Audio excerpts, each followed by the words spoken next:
ஹல்லேலூயா. Zion வேதாகம ஆய்விற்கு அன்போடு கூட இயேசு கிறிஸ்துவின் நாமத்தில் உங்களை வரவேற்கிறேன். இந்த தினத்திலும் எசேக்கியேல் 7ஆம் அதிகாரம் முதல் 9ஆம் அதிகாரங்களில் உள்ள வசனங்களை தியானிக்க சர்வ தேவன் நமக்கு கிருபை பாராட்டுவாராக. 7வது அதிகாரத்திலே, மனுபுத்திரனே, இஸ்ரவேல் தேசத்தை குறித்து கர்த்தராகிய ஆண்டவர் சொல்கிறது என்னவென்றால், முடிவு வருகிறது, தேசத்தின் 4 முனைகளின் மேலும் முடிவு வருகிறது என்று சொல்லி ஆண்டவர் நாமே எச்சரிக்கிற ஒரு காரியத்தை குறித்து பார்க்கிறோம்.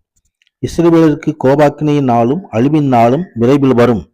அவருடைய அருவருப்புகளுக்கு தேவன் அவர்களை தண்டிக்கும் போது தேவன் மேல் அவர்களுக்கு இருந்த விரோதம் திடீரென்று முடிவுக்கு வரும். இதிலிருந்து வெகு சிலரை தப்புவார்கள். தேசங்களின் தீமைகளையும் ஒழுக்கக்கேடுகளையும் தேவன் காணாதவர் போல் இருக்கலாம். இருப்பினும் கர்த்தருடைய நாள் வருகிறது என்று பரிசுத்த வேதாகமம் மீண்டும் மீண்டுமாக வலியுறுத்துகிறது.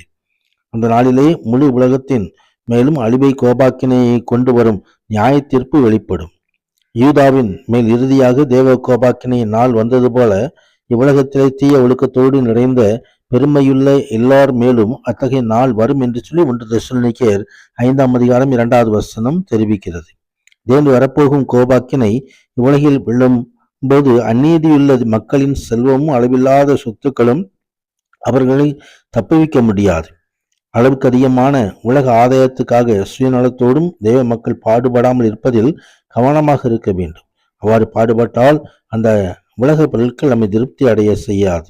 நாம் தேவனுடைய கடுமையான நியாய தீர்ப்புக்கு ஆளாகிவிட வேண்டிய காலகட்டம் வந்துவிடும். இங்கே முதலில் பாவம் இனிமையானதாக சுகமானதாக தோன்றும். ஆனால் ஒரு காலம் கடந்ததும் அழிவையும் வேதனையும் ஆழ்ந்த ஏமாற்றத்தையும் அது கொண்டு வரும். அத்தகைய நிலைமையிலிருந்து விடுதலை பெற ஒரே நம்பிக்கை தரும் வழி மனம் திரும்புவது மட்டும்தான்.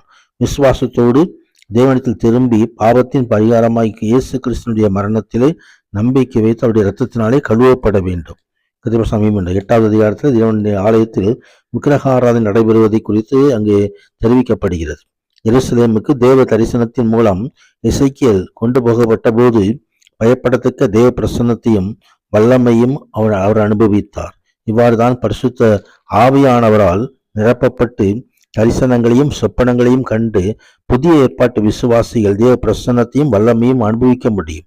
கிறிஸ்துவை அறிவிக்கும்படியாக இன்றைய விசுவாசிகள் பரிசுத்த ஆவியானுடைய வல்லமையோடு அவர்கள் வரும்படியாக அவருடைய ஆவிக்குரிய வரங்களை பெற்றுக்கொள்ளும்படியாக அவரிடத்தில் நாம் கேட்கவும் தேடவும் தட்டவும் வேண்டும். இவ்வாறு தேவனுடைய வார்த்தை தேவனுடைய வீட்டுக்கு உகந்த உலகத்துக்கும் தைரியத்தோடு அதிக அற்புத வல்லமையோடு மக்கள் பூரணமாய் நம்பத்தக்க விதத்திலே நாம் எடுத்துரைக்க முடியும். கர்த்தர் மகிமை உண்டாவதாக. தொடர்ந்து, இதோ நான் பள்ளத்தாக்கிலே கண்டிருந்த தரிசனத்துக்கு சரியாக இஸ்ரவேல் தேவனுடைய மகிமை அங்கு விளங்கினது என்று சொல்லி அங்கு மகிமை காண முடிந்தது. தொடர்ந்து மக்கள் செய்து கொண்டிருந்த அருவருப்பான காணும்படி எருசலேம் தேவாலயத்துக்கு எசேக்கியேல் கொண்டு போகப்பட்ட பரிசுத்த நகரத்தை தேவன் ஏன் நியாயம் தீர்க்கிறார் என்ற வெளிப்பாடு அங்கு தெளிவாயிற்று. விக்கிரக வழிபாடும் பாவமும் ஏற்றுக்கொள்ளப்படும் ஆலயத்தின் தேவன் வாசம் பண்ண மாட்டார். என்று தேவன் எசேக்கியேலுக்கு வெளிப்படுத்தினார்.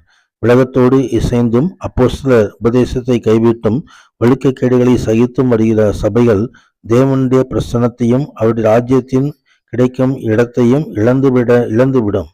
கதவசமயம் உண்டாவதாக.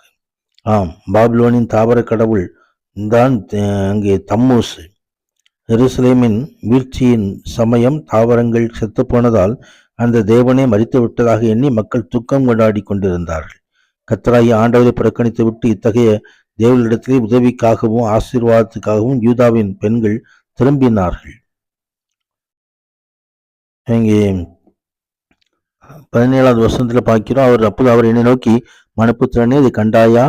இங்கே யூதா வம்சத்தார் செய்கிற அருவருப்புகளை அற்பமான காரியமா? அவர்கள் தேசத்தை கொடுமையினால் நிரப்பி என்னை அடிக்கடி கோபமுட்டுகிறார்கள். இதோ அவர்கள் திராட்சை கிளைகளை தங்கள் நாசிக்கு நேராக பிடிக்கிறார்கள் என்று சொல்லி ஆண்டவர் அங்கே எச்சரிக்கையான ஒரு காரியத்தை நாம் பார்க்க முடியும். இந்த செயலானது அவர்கள் சூரியனையோ இயற்கையை வழிபடும்போது செய்யும் சடங்காக இருக்கும். அதை அவர்கள் செய்து கொண்டிருந்தார்கள்.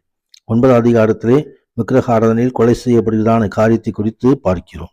நகரத்துக்கு எதிராக தேவனுடைய நியாயத்தீர்ப்பை செயல்படுத்த அவரால் அனுப்பப்பட்ட 6 தூதர்கள், அந்த 6 புருஷர்கள் என்று எழுதப்பட்டிருக்கிறது. துன்மார்க்கர்களை கொல்லும்படியாக அவர்கள் ஒவ்வொருவரும் கையிலும் ஒரு ஆயுதம் இருந்தது. சணல் அங்கி உடுத்திய 7வது தூதன் ஒருவன் தன் அறையில் கணக்கனுடைய மைக்கட்டையும் வைத்திருந்தான். தேவனுக்காக உண்மையாய் இருந்தவர்களது நெற்றியிலே அடையாள குறி போடுவதே அவனுடைய பணி. தேவனுக்கும் அவரது வார்த்தைக்கும் உண்மையாயிருப்பவர்கள் மட்டும்தான் அவருக்கு நியாயத்தீர்ப்பில் தப்பலாம் என்று கட்டளையிட்டார். இந்த வசனங்கள் எல்லாம் தியானிக்கும் பொழுது சர்வ தேவனுடைய விசேஷத்தை கிருபை நம்மை தாங்கட்டும். தேவனுடைய ஆசீர்வாதங்கள் நிரப்பட்டும். தேவ மகிமையை காண செய்வதாக ஆண்பேன். ஆமேன்.